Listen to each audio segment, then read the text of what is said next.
Now let's see. I could go with a classic joke like Seven Granddad or the Nutsack opening. Sir? Or I could go with a modern joke so younger viewers understand, like Dream's Mask or Among Us. Sir, would you just order already? You know what? Just give me a Big Chungus remix by Endigo. Big Chungus, big Chungus, big Chungus, big.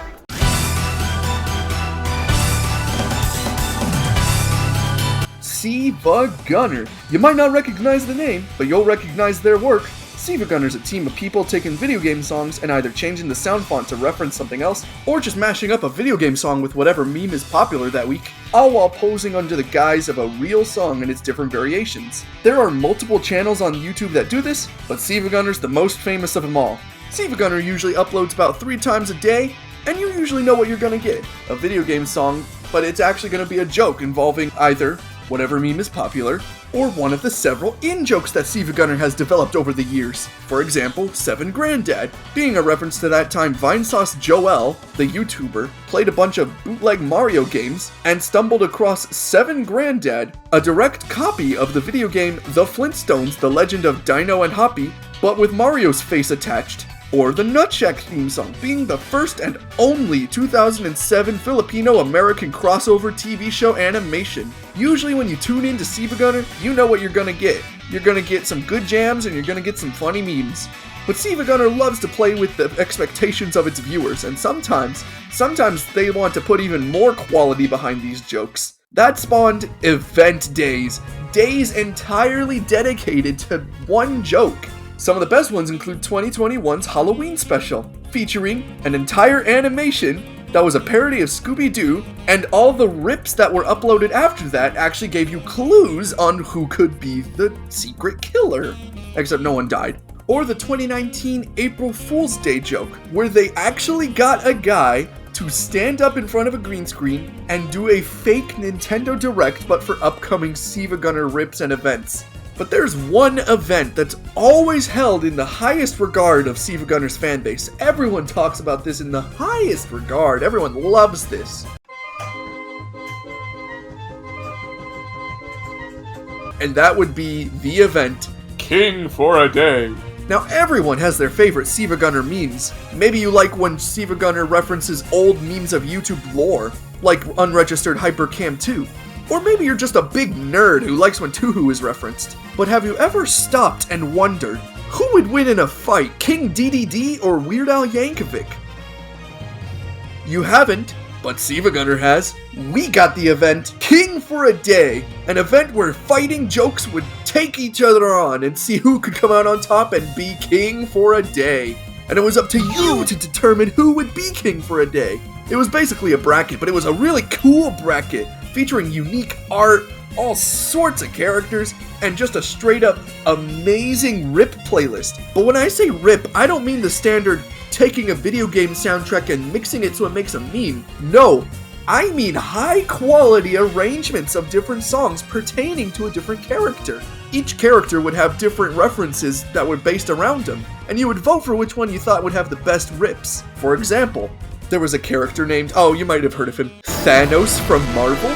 So you might be asking, oh, what does Thanos have? Like, Marvel, obviously, right? Maybe an Iron Man theme song? Yes, but he's also owned by Disney. So you can have Disney rips, Star Wars rips, animated Pixar movie rips. Now you see how the ball is rolling, right? Honestly, some of the characters were a lot more busted than others, like poor Gino gets just Mario spin-offs that aren't sports. Meanwhile, Thanos has that amazing library to pick from. So yeah, it was basically a bracket. Characters would go on a one-on-one fight, quote-unquote, where each character would have different rips uploaded, and high-quality arrangements at that. And then people would vote on which one they wanted to see move on to the next set. And there were 16 different characters you could pick from. All of this was hosted by our main man, John Not Woodman. It's Woodman, but with a mustache. Kinda. The lore is complicated, you'll get it. That would go on for a while until we passed the semifinals and we were at the grand finals. The 2 runner-ups. Unregistered Hypercam 2 being a reference to one of the internet's earliest memes and weirdest recording software. And Off the Hook, the Splatoon 2 idol group. Unregistered Hypercam 2 won, and thus we got a whole album, that's right, album, not just a day, album dedicated to Unregistered Hypercam 2. It consists of about 89 songs, was released on August 12th, 2020, and there's going to be a link to it in the description so you can go check out some of those wins. At the end of the tournament, all of the songs, remixes, and arrangements were compiled into an album that you can find on the Bandcamp website called The Strings of Fate. featuring almost 100 composed songs, including victory themes and side character theme songs for the event. Some of my personal favorite songs written for this event were Fighting King, rearranged by Dante,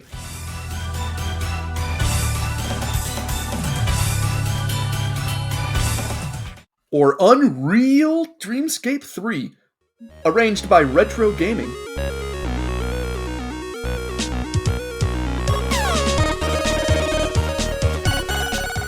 Or Zoom Guy's medley of Mario Story.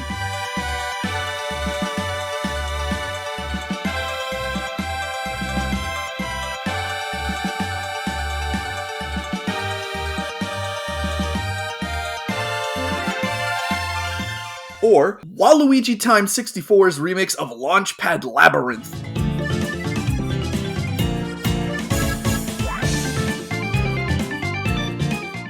This had the entire Siivagunner community in a thrill. Everyone was shooketh and surprised and gleeful that Unregistered Hypercam 2 won.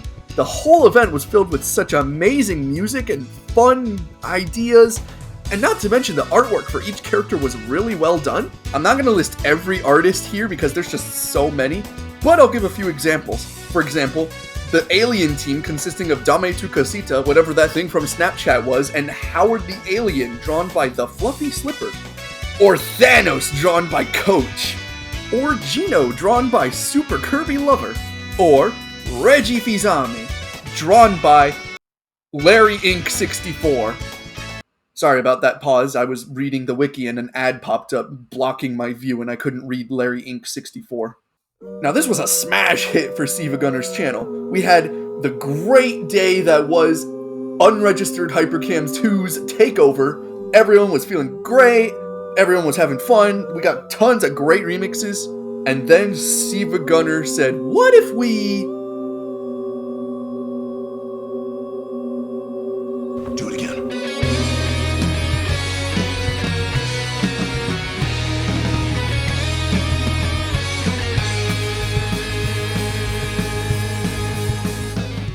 Late 2019, we got the announcement of Siivagunner's king for another day. We had returning characters trying to take back that crown. We had new characters throwing their own hat into the ring. We had some cuts to the last roster. And everything about this event was going to be dialed up to 11. I'm talking more arrangements. New events called... well, I don't actually know what they were called, but they were fusion. Two competitors had to fuse their unique styles and make an awesome collaboration. New artwork, side stories, all hosted by Meowth from Pokemon. An actually animated opening with a unique anime-esque theme song. And to top it all off, John Not Woodman this year was going to be joined by our last year's winner, Unregistered Hypercam 2.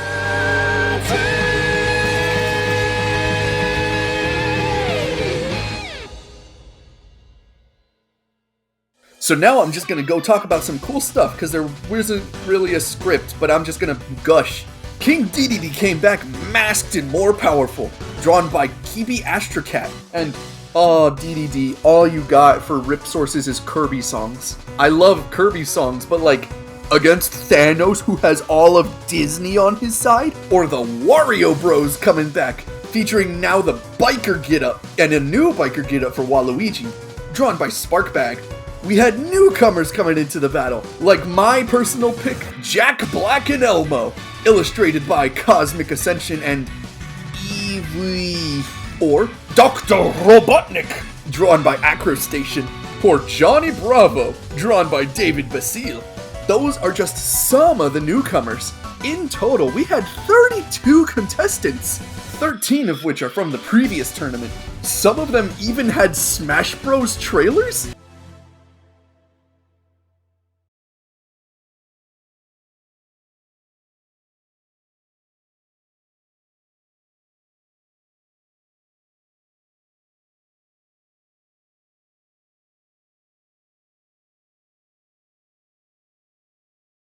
Just some of my personal favorite K-Fad 2 arrangements include Onto Grasstown rearranged by Mitchell,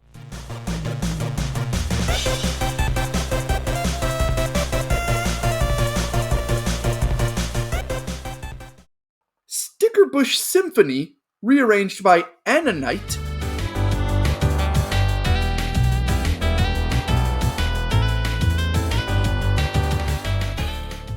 Moonstruck Blossom, rearranged by MTH and Reason,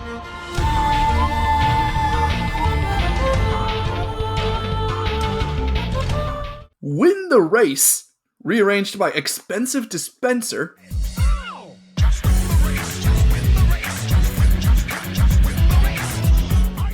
and Villain's Spooky Ska, arranged by someone who wanted to stay anonymous. Or maybe their username is anonymous. I don't know.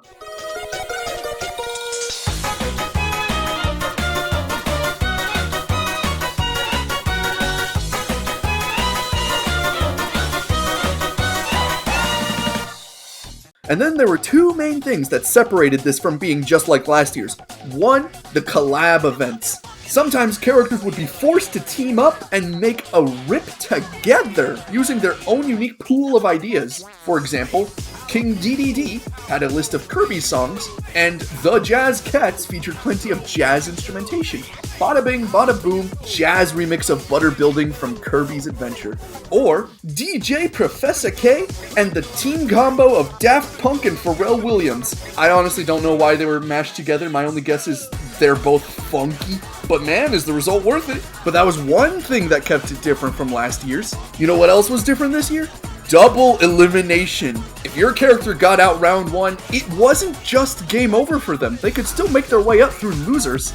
You had to get out twice before you were gone forever. And then at the very end, the winner of top finals and the winner of loser finals would go head to head. And both would receive prizes. But only one can be king for another day. You know how far they went with this joke? They even had a mojo. Now you might be wondering, what's a mojo? In 2007, before Super Smash Bros. Brawl's release date, there was a website called the Smash Bros. Dojo.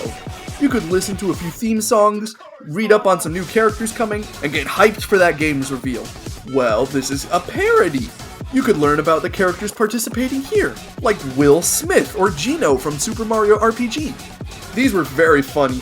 It featured interviews from Meowth asking characters what they thought of the whole event, which were all written in character, as well as characters just interacting at each other. For example, the time Adam Levine and Pharrell Williams got in a fight, or when King DDD tried to kill Weird Al Yankovic.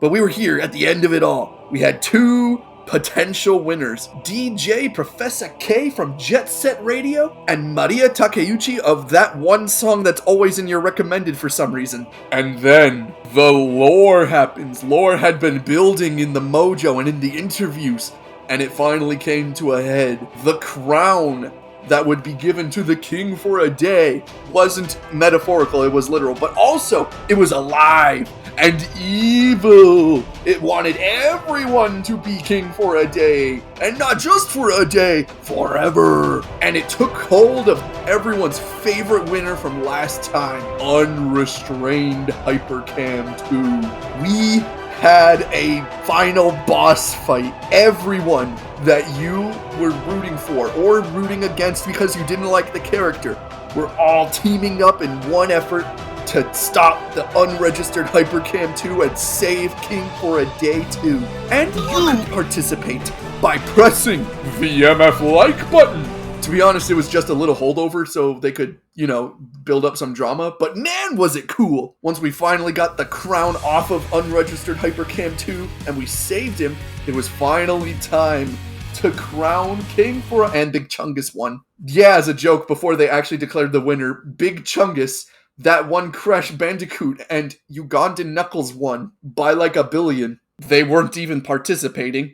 It was obviously a joke, funny. The real winner, finally announced later, DJ Professor K! We were gonna get a whole day full of funky, fresh beats. And it was awesome! It actually wasn't an album, and it actually wasn't a day. It was a week long! And were those fresh beats funky? At second place, Maria Takeuchi got a whole Fusion collab dedicated to her though, that's pretty cool. And that's the end of Siivagunner's King for a Day franchise. We haven't had another event since, and honestly, I still want another one, but like, I respect that the artists should take a break. But with that said, man, this was cool. What a unique way to have event days decided. I'm sorry for the all-overness of the script, I just couldn't really think. But what you should take away from this video is that this was hype, this was fun, and Siivagunner should probably do it again, maybe? With that said, thanks for watching. Goodbye.